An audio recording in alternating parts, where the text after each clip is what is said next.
तो ये जो श्लोक, इसमें नारद जी ब्रह्मा जी की तारीफ़ कर रहे हैं। पिछले श्लोक में भी तारीफ़ की थी, पर पिछले श्लोक में इनडायरेक्टली प्रेज़ किया था कि ब्रह्मा जी, मुझे नहीं लगता कि आपने अकेले ने ये किया है, ज़रूर आपने किसी ना किसी की हेल्प ली होगी, कि ये जो देखकर लगता नहीं कि सिर्फ आपने अकेले ने किया। जो कि प्रकृति जिसको कहा जाता है, प्रकृति शब्द को अगर आप शब्द को समझने की कोशिश करोगे तो इसमें दो शब्द छुपे हुए हैं, एक प्र, दूसरा कृति। प्रकृति शब्द में कृति का मतलब होता है कुछ करना या कुछ बनाना। प्रकृति का मतलब प्रकृष्ट रूपेण, खास रूप से बनाना। तो नारद जी क्योंकि वैकुंठ में उनका आना जाना लगा रहता है, वैकुंठ आते जाते रहते हैं, तो इस सृष्टि को भी देखकर नारद जी कह रहे हैं कि कुछ गड़बड़ है यहाँ पर।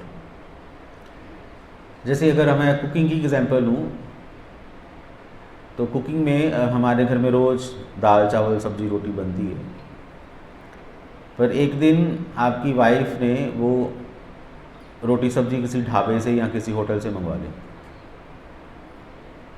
तो ढाबे की रोटी तो टेस्टी होती है, तो आप जो खाओगे तो क्या बोलोगे,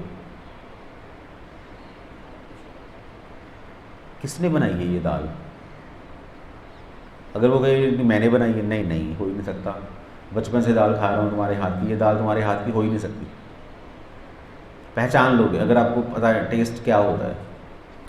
कईयों की जीभ भैंस जैसी होती है, कुछ भी डाल दो कुछ नहीं पता चलता, नमक है, मिर्ची है, दाल कच्ची पक्की, भैंस की तरह जीभ होती है, उनको समझ नहीं आता। पर जो भोगी होते हैं उनको टेस्ट पता है, वो एकदम से बता देंगे कि आज दाल में कुछ गड़बड़ है या आज दाल में कुछ काला है, ये दाल इसके हाथों की नहीं हो सकती, या ये रोटी इसके हाथों की हो ही नहीं सकती। पता चल जाता है जिन्होंने टेस्ट किया होता है। या जो रसिक होते हैं, रसिकों में उनको पता चल जाता है। सबसे बेस्ट रसिक कौन है? टॉप मोस्ट रसिक श्रीमती राधा रानी। तो जब वहाँ पर वृंदावन में के पास एक जगह है काम्यवन, पास तो नहीं थोड़ा दूर है, तो काम्यवन में शेषाशायी है भगवान, पर्वत है शेषाशायी, जिनको बद्रीनाथ भी बोला जाता है। तो वहाँ पर लीला क्या हुई थी कि जब श्री कृष्ण छुप गए थे रासलीला में से, समस्त गोपियों के समक्ष ऐसे गायब हो गए थे, सब गोपियाँ ढूंढ रही थी, तो भगवान कृष्ण वहाँ पर चतुर्भुज रूप में प्रकट हुए। तो सब गोपियों ने भगवान विष्णु को नमस्कार किया, हालांकि गोपियों को पता है कि ये कृष्ण ही हैं स्वयं, दूसरा कोई नहीं है। तो गोपियों ने भगवान विष्णु को नमस्कार किया और नमस्कार करके चली गई, इम्प्रेस नहीं हुई भगवान विष्णु से। पर जब श्रीमती राधा रानी आई तो कृष्ण अपना चतुर्भुज रूप रख ही नहीं सके, छुप गया उनका रूप और दोबारा से द्विभुज रूप में आ गए। क्योंकि राधा रानी से क्या छुपा हुआ, राधा रानी से कुछ भी छुपा हुआ नहीं। तो भगवान भी राधा रानी के सामने, बल्कि वो भी अपने आप को छुपा नहीं पाते, क्योंकि राधा रानी को पता चल जाएगा, क्योंकि रसिक है ना, उनको पता है कि क्या हो रहा है सामने। तो ऐसे ही जब वही सेम कृष्ण इस धरती पर अवतार लेते हैं तो उनके शुद्ध भक्त उनको पहचान लेते हैं कि ये स्वयं नारायण है या भगवान का अवतार है। हम लोग नहीं पहचान पाएंगे। या अगर नीचे आ जाओ, जो देवी देवता हैं वो भी पहचान में आ जाते हैं। देवी देवताओं, हमें तो देखा नहीं ना किसी को, किसी देवी देवता को नहीं देखा, पर अगर आपने सुना हुआ है, जैसे कि अगर आप इंद्र आपके सामने आएंगे तो वहाँ से आपको फूलों की खुशबू आएगी। कौन से फूल की खुशबू आएगी? मान लो कि गुलाब के फूल की खुशबू आएगी। चंद्र आपके सामने आएंगे, आपको मोगरा जो फूल होता है उसकी खुशबू आएगी, या और भी कोई देवता आएगा तो आपको चमेली के फूलों की खुशबू आएगी, चंपा के फूलों की खुशबू आएगी। इस तरीके से खुशबू से हम किसी देवी या किसी देवता को पहचान सकते हैं, ये पहचान होती है। ये ऐसा होता है। जैसे जानवरों को हमारी खुशबू से पता चल जाता है, वो सूंघ लेते हैं। हमारे शरीर में भी खुशबू होती है, वो जानवरों को पता है, हमारा उसमें कोई एक्सेस नहीं है। तो चलो मैं ये जो बता रहा हूँ कि नारद जी को पता चल गया कि ये सृष्टि सिर्फ ब्रह्मा जी की नहीं है, किसी दूसरे किसी विशेष पर्सन का भी हाथ है। वो हमें पता है वो कौन है, वो भगवान कृष्ण है। इस श्लोक में कह रहे हैं कि ब्रह्मा जी हिम्मत, आपकी भी हिम्मत है, ऐसा नहीं है कि आपने कुछ नहीं किया, आपने भी बहुत कुछ किया है। आपकी सबसे बड़ी जो क्वालिटी है वो है आत्मनिर्भरता। वो कहते हैं ना कि भगवान उसकी सहायता करते हैं जो अपनी सहायता खुद करता है। तो ब्रह्मा जी के अंदर इच्छा थी सृष्टि करने की, इसलिए भगवान ने ब्रह्मा जी को प्रेरणा दी कि तुम सृष्टि करो। क्योंकि ब्रह्मा जी, अब सृष्टि का कारण, या जब हम शादी करते हैं तो शादी में हमारे बच्चे आगे बढ़ते हैं, हमारा वंश आगे बढ़ता है, हमारी परंपरा आगे बढ़ती है। तो शादी करके बच्चे पैदा क्यों करने हैं? शादी करना जरूरी है, बिना शादी के बच्चे पैदा करोगे वो तो पशु जानवर वो हम बन गए।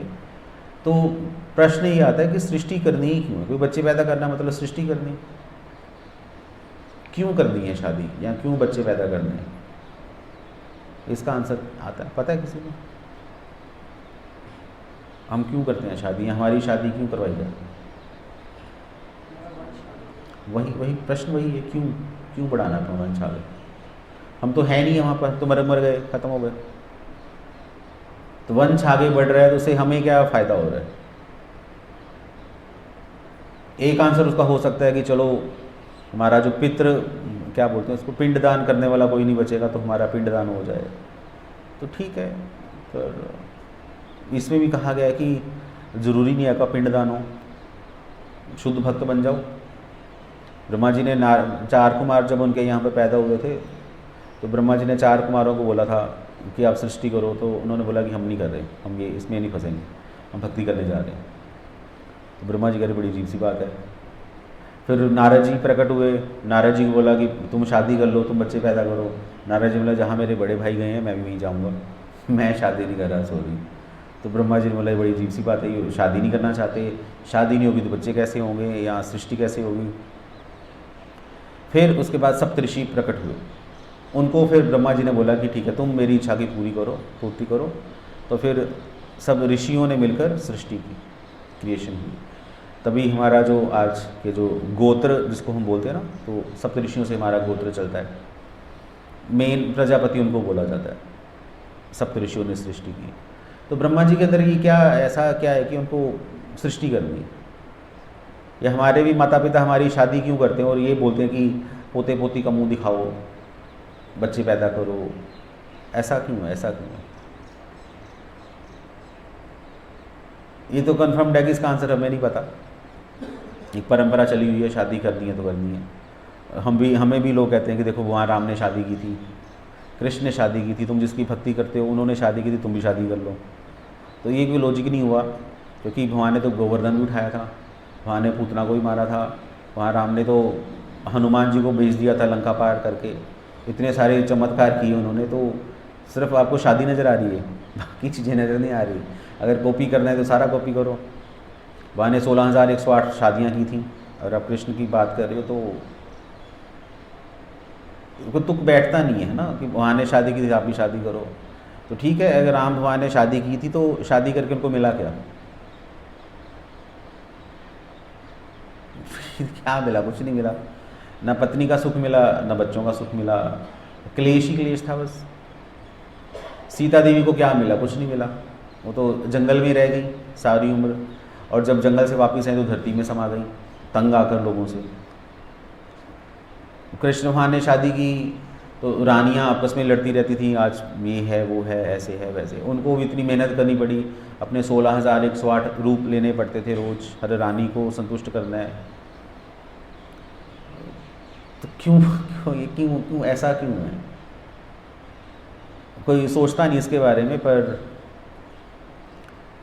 हमने सोचा था प्रभु जी से के साथ बैठकर, क्योंकि हमें तो पता होना चाहिए ना क्यों करनी है शादी। शादी करना गलत नहीं है, और शादी करने का बहुत महत्वपूर्ण मोटिव है, एक प्रयोजन है शादी करने का, धर्म है शादी करना, सबको शादी करनी चाहिए। तभी तो गृहस्थ आश्रम है, ब्रह्मचारी आश्रम के बाद गृहस्थ आश्रम। तो हम गृहस्थ आश्रम में नहीं जा रहे, हमारा भी एक रीज़न है, और जो गृहस्थ आश्रम है जिसको जाना चाहिए, ज़रूर जाना चाहिए, उसका भी रीज़न है क्यों शादी करनी ज़रूरी है। क्योंकि शादी करने के बाद पुरुष और स्त्री दोनों ये क्या कहते हैं उसको, एक संकल्प लेते हैं कि हम बच्चा पैदा करेंगे, संतान आएगी हमारे घर पे, उसको हम भक्ति करने का अवसर प्रदान करेंगे, ताकि वो भक्ति करके वापस भगवान के धाम जा सके। हम अपना वंश क्यों बढ़ाते हैं, हम बच्चे पैदा क्यों कर रहे हैं? मान लो कि हमारे 10 बच्चे हैं, तो हम लोगों ने 10 आत्माओं को क्या अवसर दिया? भक्ति करने का अवसर मिला। हमारी वजह से 10 लोगों को भक्ति करने का अवसर मिला। इसलिए प्रभुपाद जी हमेशा कहते थे कि अपने भक्तों को कृष्ण भक्त बनाओ। पढ़ा, नोट किया कभी आप लोगों ने? प्रभुपाद जी ऐसे इसलिए कहते थे, शादी करो और बच्चे आएंगे, बच्चे भक्त बनेंगे। तो अगर आप शादी नहीं करोगे, बच्चे ही नहीं आएंगे, तो बच्चे ही नहीं आएंगे तो फिर कोई मतलब नहीं बनता ना, वो कैसे जाएंगे भगवान के धाम? तो इसलिए बच्चों को इनवाइट किया जाता है। अदरवाइज़ तो इस ब्रह्मांड में घूम रहे हैं, आत्माएं भटक रही हैं इधर उधर, उनको कोई अवसर ही नहीं मिल रहा। तो फिर इसलिए गृहस्थ आश्रम बनाया गया। ठीक है, आप स्त्री और पुरुष जो आत्माएं इस संसार में भटक रही हैं, ब्रह्मांड में भटक रही हैं, उनको अवसर दीजिए, ताकि उनका जो भटकना शांत हो जाए और भगवान के धाम जा सकें, भक्ति करें। ये मोटिव है शादी करने का या शादी करवाने का। इसलिए शादी करनी चाहिए। सिर्फ बच्चे पैदा करने के लिए या सिर्फ इंद्रिय तृप्ति के लिए शादी करना, वो तो मूर्खता है। इसलिए ज़रूरी है शादी करना। तो ब्रह्मा जी भी क्यों अब सृष्टि क्यों कर रहे हैं? अब तो आंसर पता चल गया होगा क्यों करना चाहते हैं सृष्टि। क्योंकि पिछले कल्प में जो जीवात्माएं रह गई थी, भगवान के धाम नहीं जा पाई, अब वो बची हुई हैं, उनको अब अवसर देना है सृष्टि करने का। सब भगवान के धाम नहीं गई ना। अब मान लो कि यहाँ पर मंदिर खोला, सब लोगों की दीक्षा हुई, दीक्षा तो चलो हम हज़ारों में करवा दी, पर भगवान क्या कह रहे हैं गीता में, कोई एक जाएगा मेरे पास। 1000 लोगों में से कोई एक तो चला गया, बाकी 999 लोग, उनका क्या होगा? ख़त्म हो गया। उनके लिए दोबारा से फिर से प्रयास करना पड़ेगा। ठीक वैसे ही आपका बच्चा 10वीं में पास नहीं हुआ, फेल हो गया, और +1 में जाएगा? नहीं, दोबारा से 10वीं में एडमिशन लेना पड़ेगा उसको, सारी मेहनत दोबारा करनी पड़ेगी। तो जो आत्माएं एक सृष्टि में भगवान के धाम चली जाती हैं, वो तो चलो ठीक है, पर जो नहीं जा पाती हैं अपनी गलतियों की वजह से, उनके लिए ब्रह्मा जी को फिर से क्या करनी पड़ती है? सृष्टि करनी पड़ती है। सारी चीज़ें दोबारा बनाओ, सारा कुछ उसके लिए प्लानिंग करो। ऑफ कोर्स इसके पीछे भगवान रहते ही हैं, पर ब्रह्मा जी की भी ये कोशिश होती है कि भगवान जो लोग रह गए हैं उनका भी उद्धार कीजिए, उनका कल्याण कीजिए। इसलिए दूसरों के कल्याण के लिए ब्रह्मा जी दोबारा से सृष्टि करने की रिक्वेस्ट करते हैं भगवान से। इसलिए ब्रह्मा जी की इच्छा है सृष्टि करने की, अपने लिए नहीं है, दूसरों के लिए। इसलिए नारद जी ब्रह्मा जी की प्रेस करें कि आप आत्मनिर्भर हैं, आप थके नहीं, आप करना चाहते हैं। और जैसे मकड़ी जाल बनाती है अपनी मेहनत से, तो आपने कितनी मेहनत से एक एक चीज़ को दोबारा से तैयार किया। दोबारा बच्चों को एडमिशन दिलवाना, दोबारा सब कुछ करना आसान काम नहीं होता। ये माता पिता को पता होगा। 1 साल पूरा हमने फीस भरी बच्चे की, सारी किताबें नहीं लेके दी, यूनिफॉर्म, बैग, जूते मूते सब कुछ, और मिला क्या? क्या मिला? कुछ नहीं मिला, फेल हो गया। अगले साल फिर से वही बच्चे के लिए करो, फिर फेल हो गया वो, फिर तीसरी बार फिर से करो, तो चौथी बार माता पिता क्या बोलेंगे? कि इसको तो बस उसी रेडी पे लगवा देते हैं बस। यही बोलेंगे, हम तो यही बोलेंगे ना, माता पिता यही बोलेंगे। फिर ब्रह्मा जी ऐसा नहीं सोच रहे, नहीं कोई प्रॉब्लम नहीं है, इस बार ये निकल पाया, अगली बार फिर से सृष्टि होगी, फिर से मैं इसको अवसर दूंगा। तो ब्रह्मा जी हार नहीं गए, तभी वो ब्रह्मा जी हैं। और हम क्या हैं, हम ब्रह्मा हैं, हमारे ब्रह्म है। हम नकली माता पिता हैं, असली माता पिता नहीं है। असली माता पिता तो यहाँ तो ब्रह्मा जी हैं, तभी उनको पिताजी बोला जाता है। ब्रह्मदेव को आदि पिता बोला जाता है, जगत पिता बोला जाता है। और उनसे भी बड़े कौन है, नारायण भगवान विष्णु। जो वो तो क्या करते हैं, अगर हम सूअर के शरीर में भी चले गए तो भगवान विष्णु हमारे साथ सूअर के शरीर में भी आते हैं, क्योंकि आत्मा बिना परमात्मा के रह ही नहीं सकती। भगवान का त्याग हम ब्रह्मा जी के त्याग से ज़्यादा है। वो अपना क्या करें, वो हम लोगों के साथ, अभी भी हम लोगों के साथ, और हमेशा हमारे साथ रहेंगे। उनका हमारे साथ रहने का उद्देश्य क्या है? बाई चांस इसके मन में एक विचार आ जाए कि मुझे भगवान के धाम जाना है, अगर ये विचार आ गया तो फिर मैं इसके लिए अलग से प्लानिंग करूँगा। जब तक विचार नहीं आता तब तक भी भगवान विष्णु हम लोगों के साथ रहते हैं, वो कभी हमें रिजेक्ट नहीं करेंगे। एक सिंगल आत्मा, एक भी बंदा रिजेक्ट नहीं होना चाहिए। कोई एक अगर हमारी गलती से रह गया तो कितनी बड़ी गलती होगी हम लोगों से। या कोई एक अगर हमारी वजह से मंदिर को छोड़ के चला गया, कितनी बड़ी गलती होगी हम लोगों से। बहुत ज़रूरी है एक आत्मा अगर निकली तो। कृपा से पूछा गया था, कृपा इतनी बड़ी रथ यात्रा फेस्टिवल आपने अरेंज किया, कोई जुड़ेगा हमारे साथ?